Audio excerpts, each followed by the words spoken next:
Masya Allah. Alladzi bi ni'matihi tatimmus shalihat. Allahumma salli wa sallim.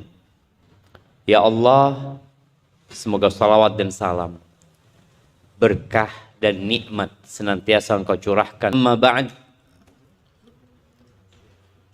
Jamaah rahimakumullah. Yang merupakan budak.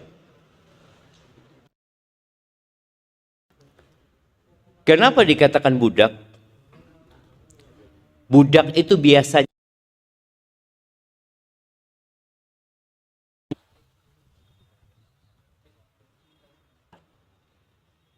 kenapa kita sholat? Kenapa keinginan di diri mereka untuk mendapatkan sesuatu? Kehidupan dunia juga sama. Mana ada orang bekerja tanpa upah? Sedangkan dia berpikir, oh saya kerja ya, saya mencari upah. Tapi terkadang ada manusia-manusia yang rela menggadaikan imannya demi mendapatkan upah dunia. Rela menjual agamanya, menjual akidahnya demi mendapatkan sedikit kesenangan dunia, dikit dunia. Rasulullah Sallallahu Alaihi Wasallam, beliau pernah mengatakan kepada para sahabatnya, beliau mengatakan, badiru bil a'mal, kalian segeralah nunda-nunda. Siapa di tempat kita yang tidak berbuat dosa? Ada? Semua berbuat dosa. Orang hamba ada keinginan untuk taubat. Iya, saya akan berubah. Saya ingin menjadi lebih. Tapi keinginan itu harus diwujudkan menjadi amal.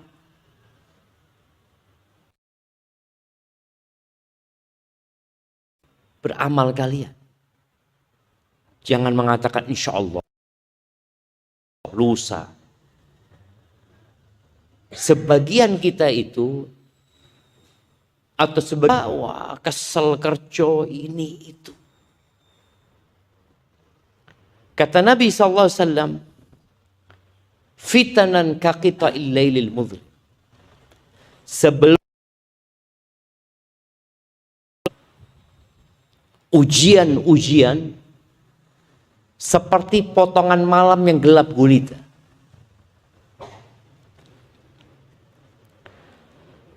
Kita sekarang terang ya, bisa saling melihat siapa yang di kanan dan di kiri kita. Gempa. Apa yang akan terjadi? Tuh, fitnah-fitnah yang seperti potongan malam yang gelap gulita. Pagi harinya orang ini masih beriman. Sembahyang subuh di masjid. Sholat maghrib. Dunia. Dia menjual agamanya demi mendapatkan sedikit kesenangan dunia. Walaupun kita dapat banyak, sejatinya sedikit sekali. Makkah Al-Mukarramah ya. Kisah Bilal bin Rabah. Apakah Bilal untuk mendapatkan kenikmatan dunia ya, untuk mempertahankan nyawanya? Bilal nggak ridho. Dia milih mati daripada harus menjual agama. Sebelum itu, emak-emak ini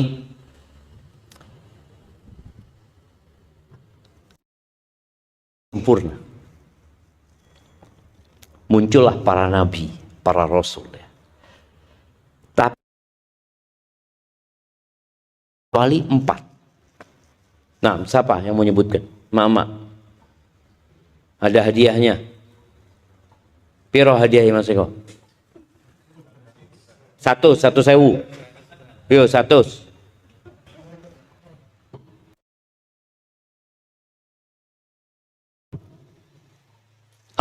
Sebutkan 4 wanita.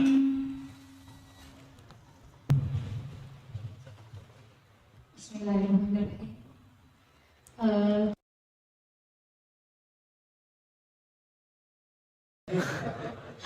Namanya 4 wanita. Lek kecantikan apa iki? Salon tuh.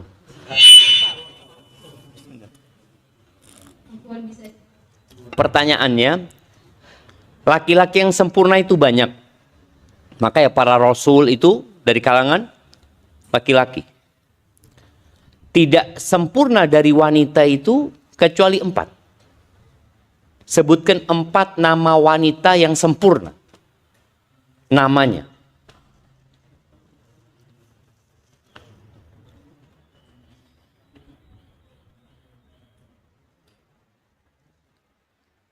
Nah, kurang enggak apa-apa. Kurang 50. Tafadhol, nah.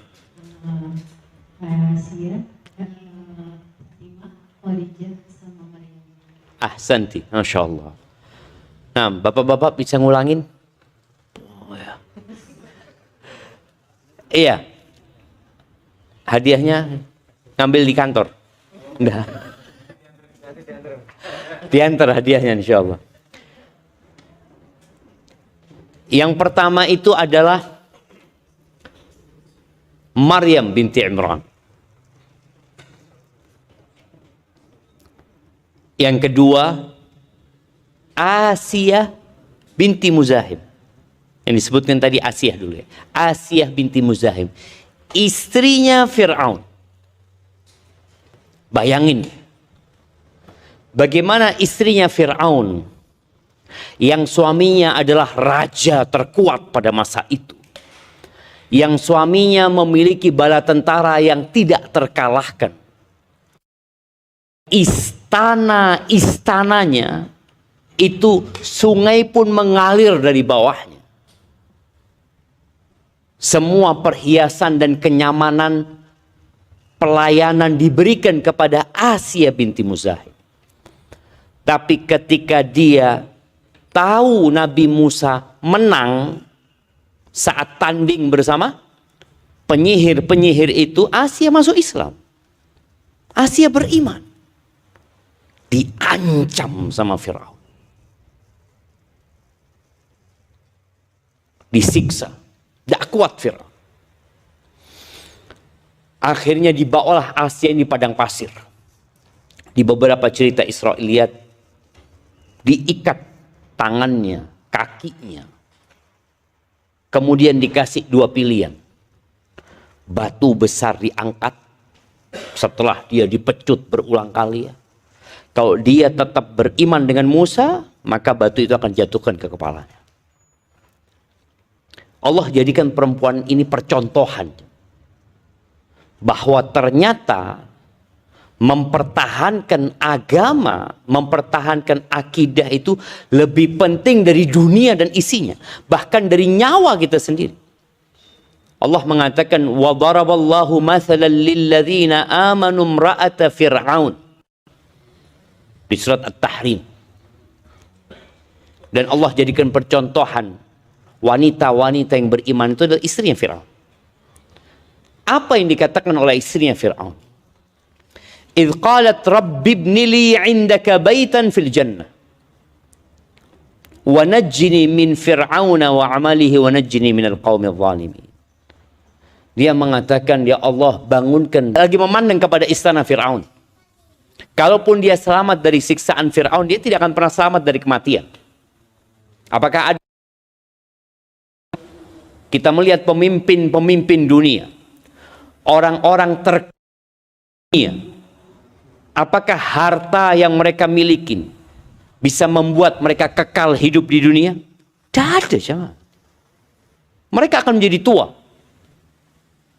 Wanita tercantik di dunia, yang mungkin putri dunia, akan meninggalkan segala yang pernah dia capai dalam hidupnya, mati jadi bangkai. Itu kehidupan. Jadi orang yang cerdas itu mikir, kalau dia jual agamanya, aku oleh opo? Oleh dunia, oleh oma. oleh harta, oleh kedudukan, jabatan. Mari ngono, ya mati. Maka orang yang cerdas itu yang selalu berpikir masa depan. Dan kita semua tahu dunia ini tidak punya masa depan. Maka istri Fir'aun mengatakan, bangunkan buat aku di sisimu rumah di surga. Di sana kekal selama-lamanya. Dan selamatkan aku dari Fir'aun dan perbuatan dia. Selamatkan aku dari orang-orang yang zalim. Sudahkah kita rela mempertahankan agama kita? Walaupun taruhannya nyawa kita? Enggak mungkin gitu. Orang dikasih duit, dikasih gaji berapa, kadangkala dia kerja tanpa lihat waktu sholat dilakoni. Bosnya melarang dia sholat, melarang dia menjalankan syariat, tetap dilakoni. Karena sebagian orang memandang agama ini murah. Kita tahu ketika seorang meninggal dunia, yang akan ditanya itu 3. Siapa Tuhanmu? Apa agamamu? Siapa nabimu? Tidak ada cerita dunia. Itu Asia binti Muzahim. Dan ada wanita lain di masa itu juga.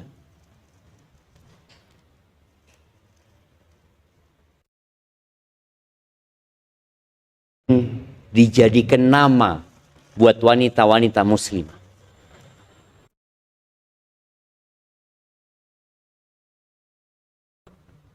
Siapa namanya? Ada yang tahu? 100.000 lagi. Leono duit mikir, sopo ya?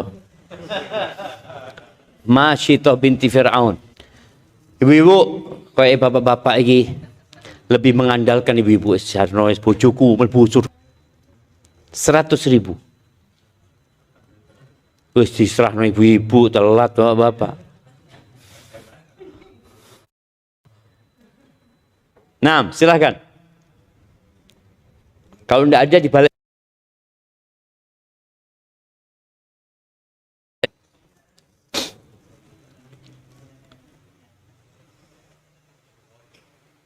Nah, ada yang mau jawab enggak ibu-ibu?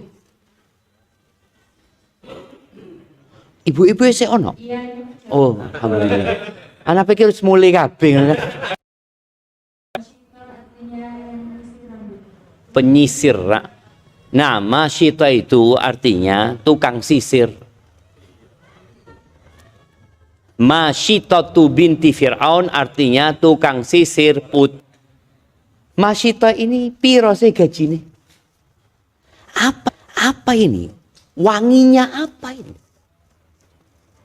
Ini wanginya Masyitatu binti Fir'aun. Lalu perempuan ini mengatakan Bismillah. Dengan nama Allah. Kan Fir'aun ngaku Tuhan gitu.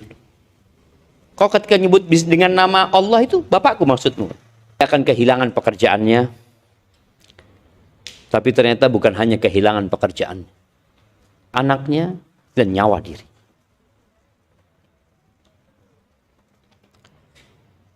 Fir'aun menyuruh agar kuali besar. Baqarah min nuhas. Kuali yang cukup untuk masak. Itu dimasak. Ditanya, engkau tetap dengan keimananmu atau anakmu satu persatu akan dimasukkan ke kuali itu. Dia mengatakan, aku punya permintaan. Biasanya dulu orang yang mau dibunuh itu permintaannya dikabulkan. Taib, apa permintaanmu? Bukan uang permintaannya.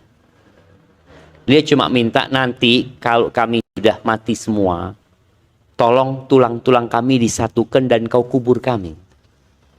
Yakin dia mati jemaah. Mau sekarang atau besok bakal mati gitu loh. Maka dia tidak menjual akidahnya, tidak menggadai mendapatkan hidup. Enggak. Satu persatu anaknya yang paling besar dimasukkan. Ibu ya. Pesan ibu, kalau anaknya digepui sama bapaknya sendiri. Sakit hatinya ibu. Padahal yang gepuk bapak. Mukul anaknya ini tetangganya. Preman mukuli anaknya. Sakit hatinya ibu ini.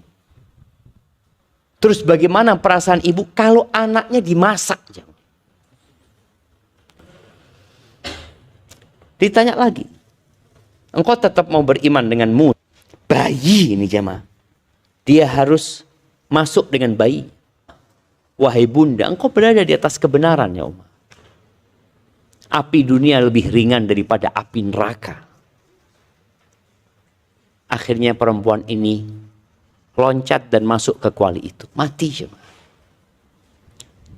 Tapi apakah kita rela melakukan itu? Tawaran ekonomi yang nyaman. Orang jual agama. Apa penyebabnya? Lemahnya iman. Kebanyakan kita itu Islamnya keturunan. Gak pernah belajar tentang Islam. Gak pernah belajar tentang rukun-rukun iman. Wala rukun-rukun Islam. SD, SMP, SMA, kuliah belajar golek duit. Yang ada belakangnya bagaimana nanti iso kerja. Mendidik anaknya, nak, belajar nak, sekolah nak, supaya dadi wong pinter. Apa kok dadi wong pinter? Wong pinter iku gampang golek duit. Anak ketemu jamaah di seberang sini, di Madura. Dengan seorang laki-laki yang dulu dia termasuk ketua perjudian sabung ayam se-Asia Tenggara.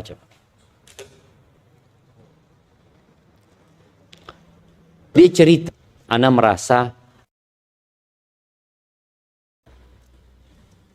orang tua kita, anaknya biar engkau jadi hamba Allah yang soleh, yang taat.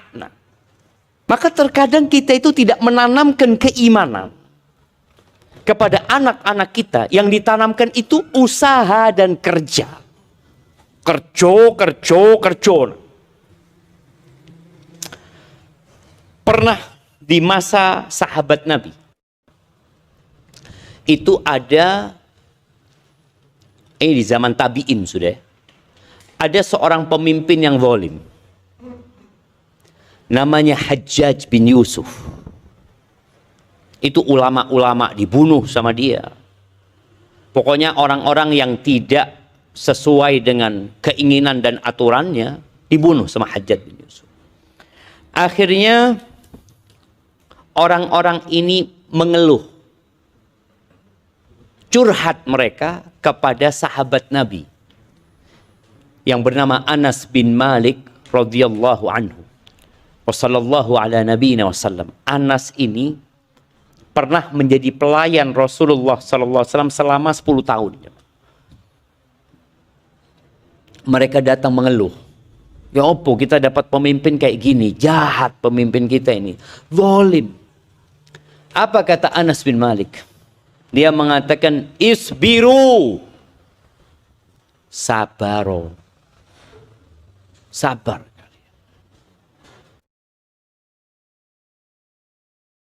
Anun illa walladhi ba'dahu syarrun minhu. Kata Anas bin Malik, hakikatnya tidak akan datang suatu zaman kali yang sesudahnya lebih buruk daripada yang sebelum. Dengan setelah merdeka, mungkin kalau bicara ekonomi, yo enakan saiki Ustaz. Nak betul.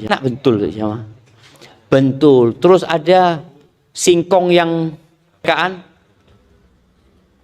Ya apa jemaah? Lakukan pesta-pesta yang terkadang sampai waktu nih sembahyang, enggak sembahyang. Enggak sembahyang, rasakan penjajahan. Kita merdeka berapa tahun sudah? 79 tahun. Yang umurnya 79 tahun itu sekarang, dia nggak pernah merasakan perjuangan, nggak ada. Lahir wis merdeka. Maka Anas bin Malik ketika menyebutkan tidak ada satu masa kecuali yang sesudahnya lebih buruk dari sebelumnya. Anas mengatakan bukan masalah ekonomi ya. Bukan masalah kondisinya sekarang ini lebih makmur umpamanya daripada masa lalu, bukan. Tapi urusan agama ini. Sabar kalian. Yang penuh dengannya. Sekarang itu begitu muabidu ala dinihi kal qabidi alal jamr. Orang apa sing kuat? Bilal bin Rabah disiksa mengatakan ahadun ahad. Esa Allah itu. Dibawa keliling di kota Mekah supaya tahu orang-orang kalau ada yang beriman akan disiksa seperti Bilal ini. Bilal tetap mengatakan ahadun ahad. Sumayyah, kalau bicara perempuan yang pertama mati syahid dalam sejarah agama Islam ini, wanita bukan laki-laki. Bagaimana Sumayyah disiksa aja oleh Abu Jahal. Dia budak yang nggak punya dirinya, tidak memiliki dirinya sendiri. Dulu budak diperjualbelikan, manusia diperjualbelikan. Tapi ternyata dia bisa menguasai dirinya untuk tetap pertahankan keimanannya. Itu Abu Jahal ambil tombak, ditusuk kemaluannya Sumayyah. Kenapa? Hanya karena mengatakan la ilaha illallah. Jamaah rahimakumullah, apa yang perlu kita lakukan?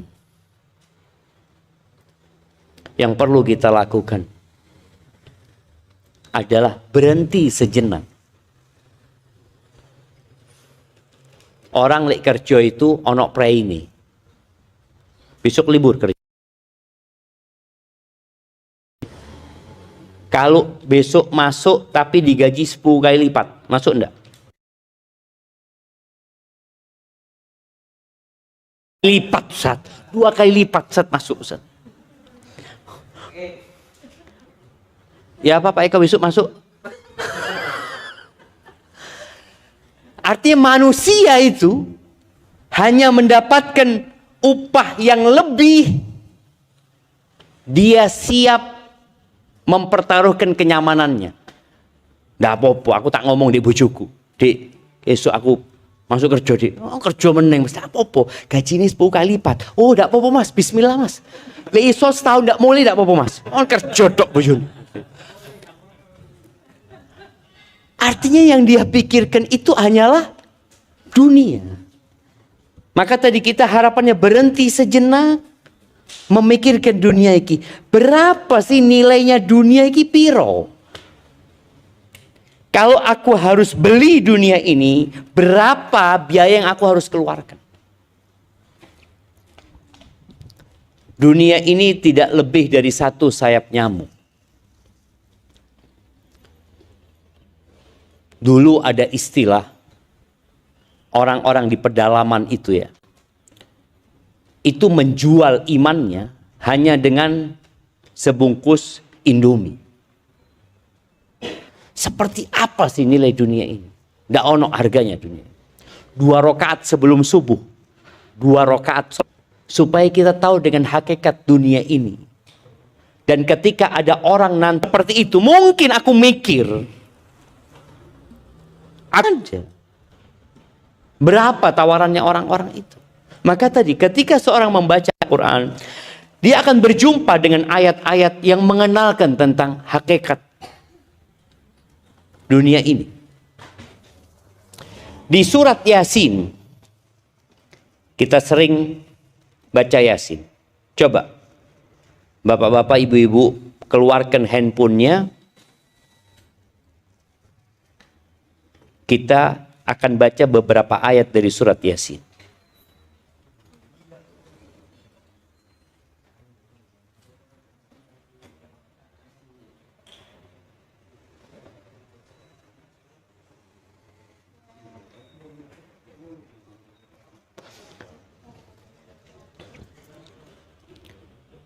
Nah, di ayat 13 surat Yasin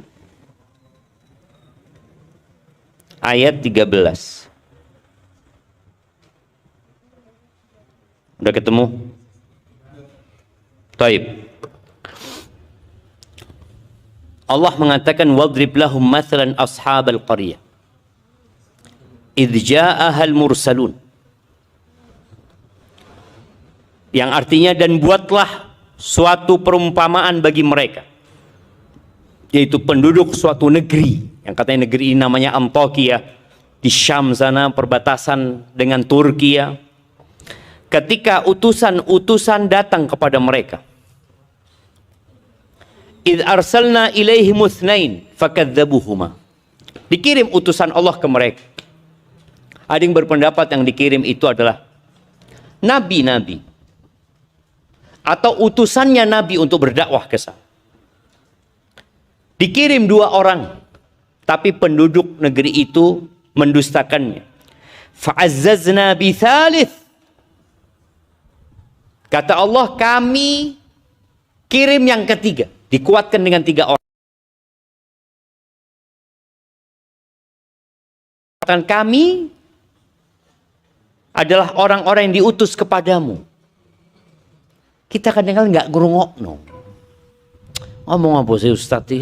Duduk negeri itu, ketika 3 orang ini, mereka adalah utusan-utusan Allah, kata mereka, kalian cuma pendusta. Mereka mengatakan, qalu rabbuna ya'lamu wa ma 'alaina illa al-balagul mubin. Urusannya Allah sampai mengatakan, faman syaa falyu'min wa man syaa falyakfur. Karena sejatinya orang itu akan dihisap masing-masing. Kalau dia kafir, ya dia akan menerima konsekuensi dari kekafiran.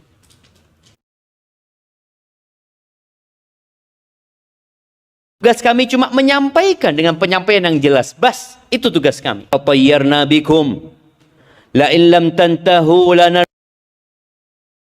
minna adzabun alim. Mereka menjawab, sesungguhnya kami bernasib malang, kami ditimpa kesialan karena kamu ini. Kami susah. Kalian datang dengan kesialan. Kalau kalian tidak berhenti, niscaya kami rajam kamu. Mereka mengatakan lanarjumannakum. Ancaman. Padahal nih orang mengajak kepada kebaikan. Apa? Karena dosanya. Loh. Anak punya duit tambah akeh. Bapak-bapak mau ikut dia?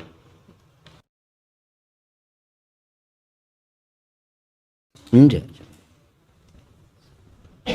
Jangan dipikir orang itu hidupnya tidak menderita. Fala tu'jibka amwaluhum wala innama yuridullahu liyu'adzibahum biha fil hayatid dunya. Allah itu hendak senengan tukang sampah daripada mereka. Karena Allah mengatakan Allah hendak menyiksa mereka. Dan siksaan yang paling menyakitkan itu bukan siksaan fisik loh ya.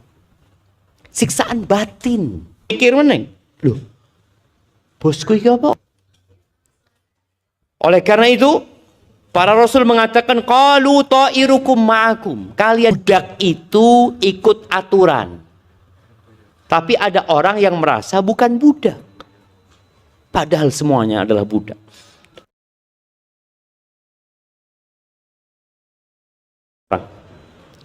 Waja'a min aqsal madinati rajulun, ujung kota, seorang laki-laki dengan bergegas.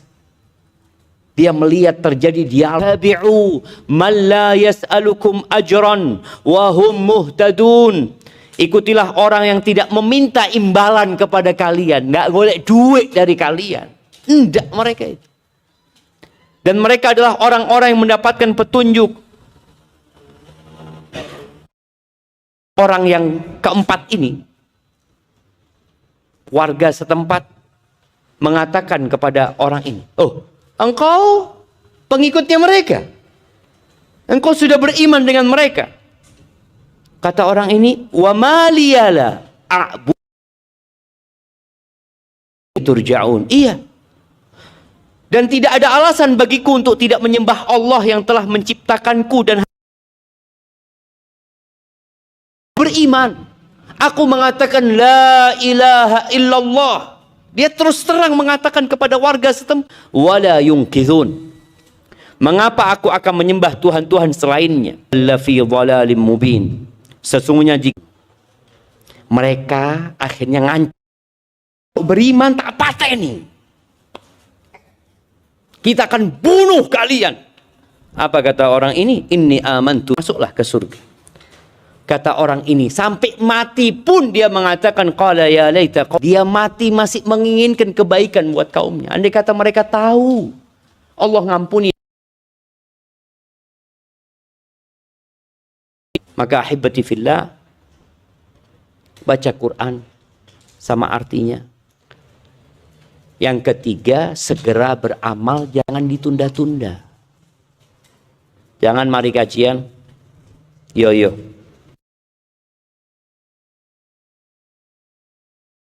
Nanti ketemu meneng, pengajian meneng, wis maca Quran. Insyaallah Ustaz. Insyaallah.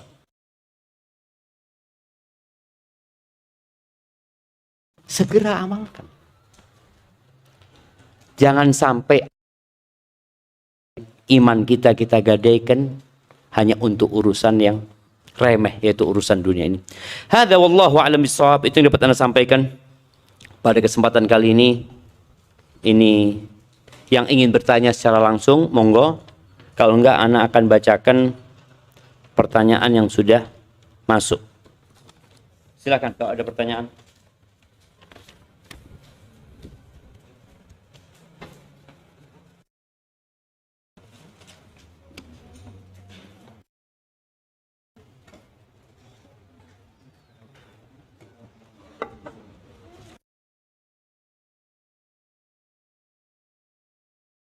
Pertama, Assalamualaikum warahmatullahi wabarakatuh. Caranya menumbuhkan kecintaan yang lebih kepada Allah dan Rasulnya. Dan bagaimana caranya? Kalau nggak kenal ya gimana kita akan cinta? Dari mana mengenal Allah Subhanahu Wa Taala? Mengenal Allah dari nama-namanya yang itu surat cinta yang Allah kirimkan kepada kita. Kenali Allah lewat ciptaannya. Bapak-bapak, ingat terus nggak sampai ngasih? Tiap hari kita gunakan tangan ini, rasakan itu nikmat. Maka supaya kita cinta sama Allah, kenalilah Allah lewat nikmat-nikmat yang Allah beri. Ajarkan kepada anak-anak kita kalau pas makan ya. Ini dari kedelai nak. Ada petani yang nanam kedelai. Ketika kedelai ditanam jadi tempe? Enggak. 75 hari. Jadi kalau kita mau makan tempe ngenteni 75 dino, akan proses itu tahu-tahu ada di meja makan. Yang namanya nasi yang kita makan. Menciptakan ikan ini. Jadi mengenal Allah lewat. Bapak-bapak kapan terakhir membaca buku sejarah Nabi SAW? Oh dulu saat waktu sik mondok. Dulu ada pelajaran sejarah Islam. Baca lagi. Kemudian ada pohon mangga mungkin, atau pohon yang lain yang Anda lupa. Tiap sore habis asar, tapi bukan disapu jemaah. Di ujungnya ada pakunya, jadi ditusui jemaah. Sholat sama remaja masjid, remaja musola ini disapu jemaah. Datang bersih. Nangis perempuan ini jemaah. Kata pembuat kepada Nabi SAW. Dia bentino, itu jadikan media sholawatnya dia. Cara menjaga keimanan kita agar kita istiqomah. Titip wong sing titip sembahyang. Ojo dikoncoi wong sing titip iki. Oh, izin istri pertama. Istri pertama. Oh. Apa benar Ustaz?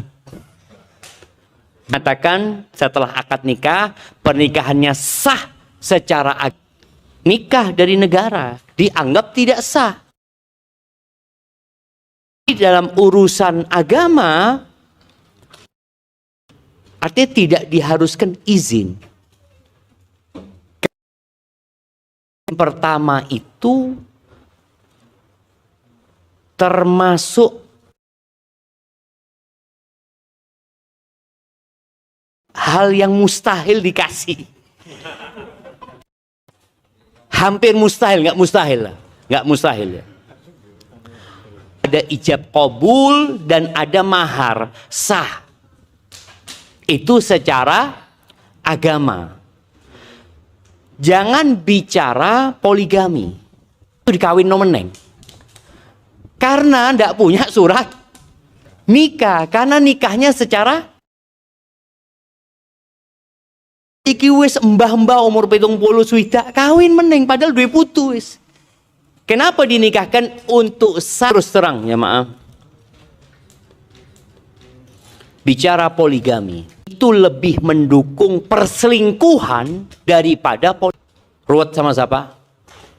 Ruwet menghadapi mertua, tutup. Banyak keruwetan akhirnya berzina. Karena zina itu ndak ruwet dari apa ya? Artinya itu hal mudah buat dia.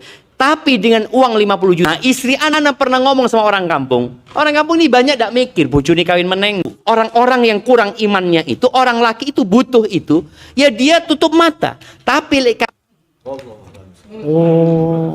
opo bapak-bapak nggak pertanyaan. Ndak ada alasan. Mengatakannya apa Ustaz, istri anak sakit, istri anak ya wis tua. Nikahin dari yang baik-baik, wanita yang kalian sukai 2, 3, 4. Fa in khiftum, ampu poligami tapi nafsu ono. Apa yang dilakukan? Yang kita bakal ditanya sama Allah. Jadi ibu-ibu jangan berpikir aduh Zat itu nafsu pikirannya Ustaz. Menjadi kedua berat, menjadi istri ketiga berat, menjadi istri keempat berat. Semuanya diuji jemaah. Tafadhal.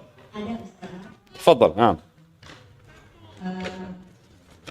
Assalamualaikum warahmatullahi wabarakatuh. Wahai orang-orang yang beriman, apabila telah disuruh untuk melaksanakan salat pada hari Jumat, perempuan walaupun sholatnya di rumah wajib melaksanakan sholat Jumat sebagai pengganti sholat Ustaz.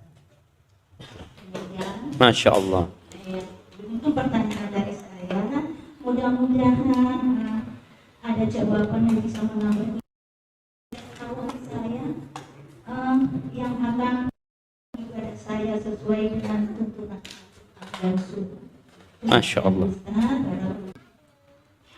Maka fas'au ila dzikrillah, segeralah kalian. Rasulullah SAW menjelaskan bahwa wanita tidak wajib Jumatan.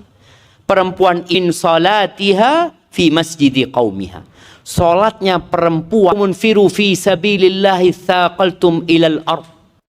Wahai orang-orang beriman, kenapa araditum bil hayatid dunya? Kalian sudah senang dengan kehidupan dunia? Ayat ini tidak ditujukan kepada wanita, tapi kepada laki-laki. Karena memang laki-laki yang diperintahkan untuk jihad. Dan subhanallah, ini salah satu tanda kesempurnaan Islam.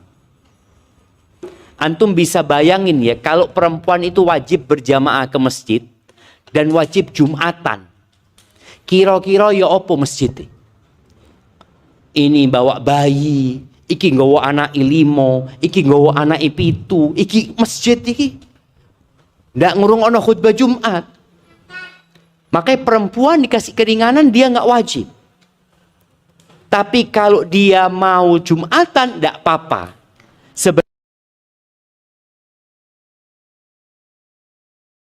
Sholatnya dia di rumah lebih baik.